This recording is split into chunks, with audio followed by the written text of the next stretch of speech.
Isn't that?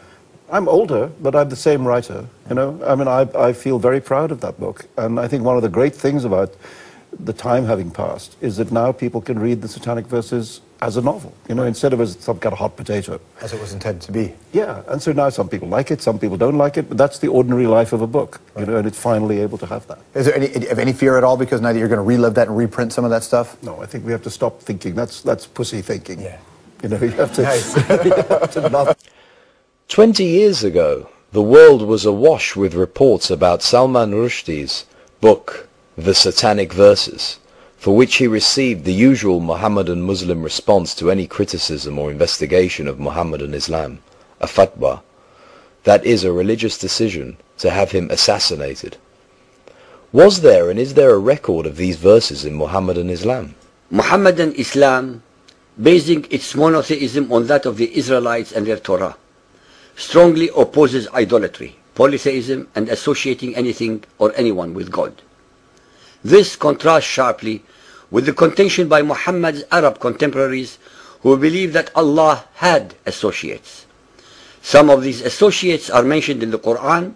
Among them are three female deities, Al-Lat, Al-Uzza, Wal-Manat, who were, according to the religious beliefs of the pagan Arabs, the daughters of Allah, the supreme deity of the Kaaba. Each had a shrine in separate places not far from Mecca in Arabia, where Muhammad was born and began his mission. Although the Quran in its present form obviously rejects these deities, Muslim history asserts otherwise. The Islamic records assert that Muhammad actually spoke Satan's words as if they were the words of Allah. This event is documented by several early Muhammadan scholars and is referenced in the Hadith and the Quran. Later Muhammadan scholars, ashamed and embarrassed that their self-declared prophet spoke Satan's words, denied the event occurred. A myriad of excuses and contorted stories have been put forth by these later scholars to cover up Muhammad's sinful error. It must be very clearly pointed out that the Satanic Verses event is not something made up by non-Muslims. The event is recorded by the earliest Islamic sources available reporting on Muhammad's life. No one should think that it is a story made up by people who are critical of Islam. It is an episode directly found in the early Islamic records. This subject is one of the most controversial in Muhammadan Islam because allegedly Satan was able to deceive Muhammad and thus insinuate himself in the Quran by causing Muhammad to recite his words as if they were Allah's words. Muhammadans always use the mantra, bring forth the proof. Well, the proof is as follows. This event is actually documented by the four early biographical writers of Muhammad's life. Ibn Ishaq's Sirat Rasulullah, Al-Waqidi, Ibn Sa'ad's Kitab al-Tabaqat al-Kabir, and Tabari's History. The Hadith and Quran also contain direct references. Additionally, several other Islamic scholars on Hadith, called traditions, support the event's occurrence, such as Ibn Abi Hatim, Ibn al-Mundhir, Ibn Marduya, Musa ibn Uqba, and Abu Ma'shar. It is all the more strange that Ibn Hajar, a recognized authority on traditions, insists on the truth of this report and says, as we have mentioned above, three of its chain of narrators satisfy the conditions requisite for an authentic report. Because of time constraints, we shall explore Al-Tabari's version of the events, and those who need more detail should go to our definitions section in our website. Tabari Volume 6.107. Satan casts a false revelation on the Messenger of Allah's tongue. The Messenger of Allah was eager for the welfare of his people and wished to effect a reconciliation with them in whatever ways he could. He longed in his soul that something would come to him from Allah which would reconcile him with his tribe.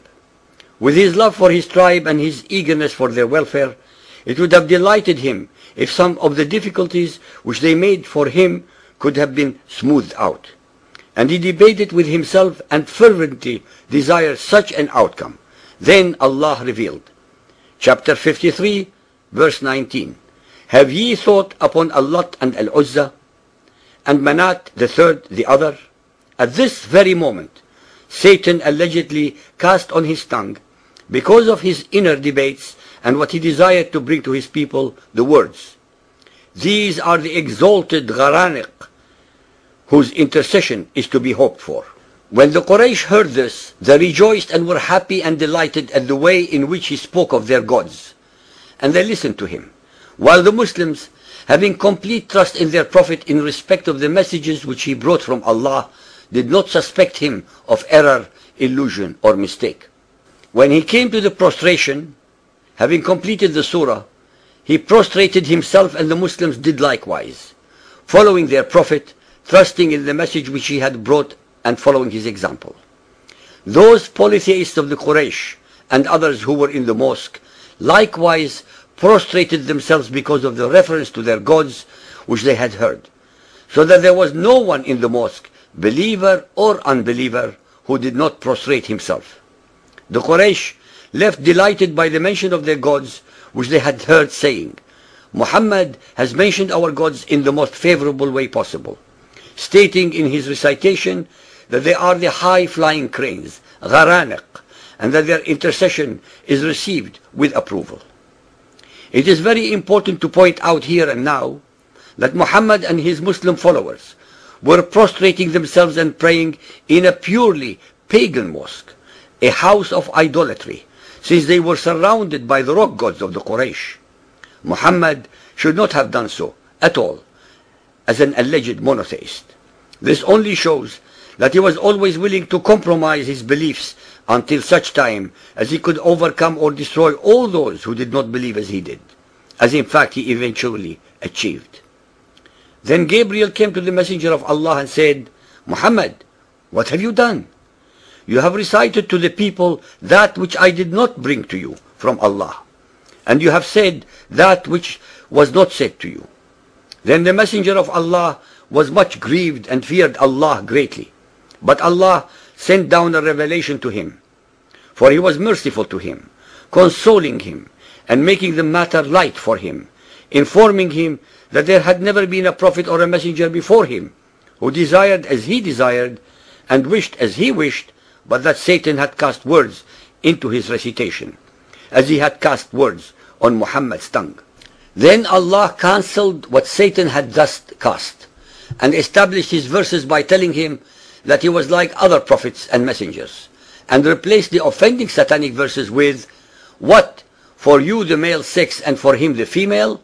Behold, such would be indeed a division most unfair. The question that any inquisitive mind will ask is, how many other verses in the Quran were actually revealed to Muhammad by Satan and not Gabriel? The satanic verses also destroy another challenge in the Quran. Surah Bani Israel, chapter 17, verse 88 say, If the whole of mankind and jinn were put together to produce the like of this Quran, they could not produce the like thereof, even if they backed up each other with help and support. Ladies and gentlemen, it is clear from the above that in desperation and in a moment of weakness, Muhammad was willing to compromise his monotheism by conceding to allow the daughters of Allah to remain as intercessor in his Islam. That is, he was willing to allow 3 other associates with Allah. Muhammad actually sinned, and all the excuses that we read and all the explanations are used to hide a very simple fact. Muhammad kafara because he associated other gods with Allah. When he realized the enormity of what he had done, he repented, and to rectify his error, he first accused the innocent Satan of having tricked him, and then revealed the very conveniently descended abrogating verses, followed by others in which Allah only admonished him and made light banter of his enormous sin. Neither Satan, Gabriel, nor Allah were involved. It was all Muhammad at his very best, deceitful, wily, beguiling, and very much in control of his mostly very superstitious, ignorant, fearful, illiterate, and totally obedient flock.